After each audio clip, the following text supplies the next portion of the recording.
In the year 1895, the small French town of Montbrizet lived in the shadow of a giant, a massive gunpowder factory, one of the largest in Europe, producing explosives for half the continent. For most people, danger was a distant thought, but for Etienne Chavot, the town's quiet clockmaker, danger was something he heard every day in the ticking of his clocks. Etienne was not known for strength or bravery. He was known for precision, for calm hands, for repairing the smallest gears with the gentlest touch. His workshop sat across from the gunpowder mill, where hundreds of workers entered daily. Every morning, Etienne wound a huge tower clock that overlooked both the town and the factory. And every morning, he noticed something strange. The gears vibrated. Not from age, but from explosions inside the factory that no one talked about.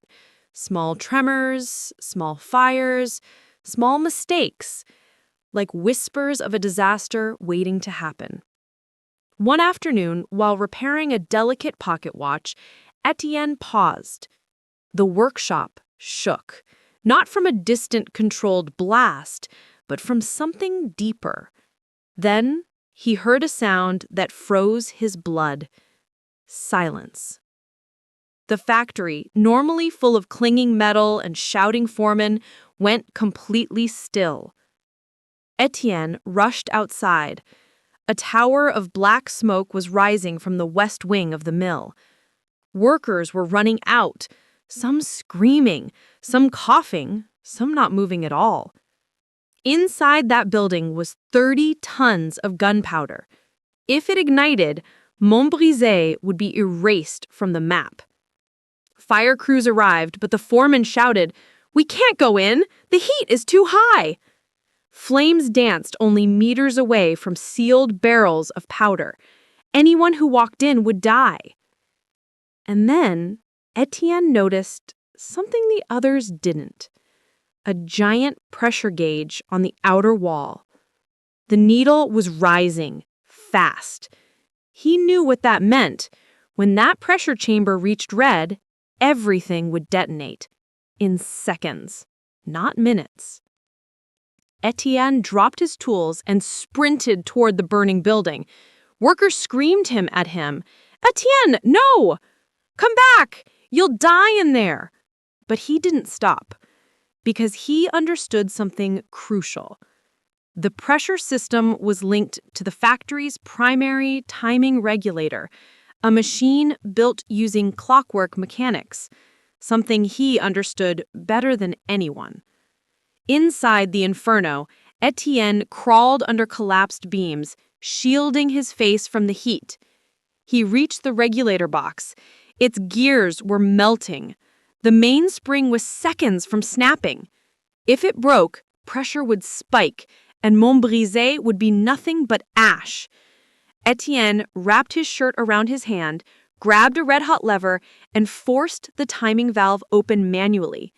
The heat seared his skin. He screamed, but he didn't let go. Slowly, the gauge outside began to drop. Workers outside saw it. "He's doing it! He's lowering the pressure! Mon Dieu, he's saving us!"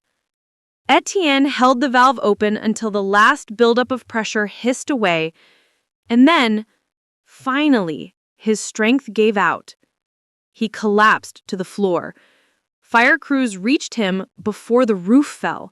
They dragged him out, burned and barely conscious. But the factory did not explode. The town still stood. The people still lived. For days, newspapers across France called it the day time stopped in Montbrizet. Because a clockmaker, a man who listened to gears for a living, heard danger before anyone else and risked everything to stop a catastrophe. Etienne recovered slowly. His hands were never as steady again, but every person in Montbrizet agreed it didn't matter. Those hands had already saved them all. Bravery isn't always loud. Sometimes it's a quiet man who understands time and chooses to fight against it.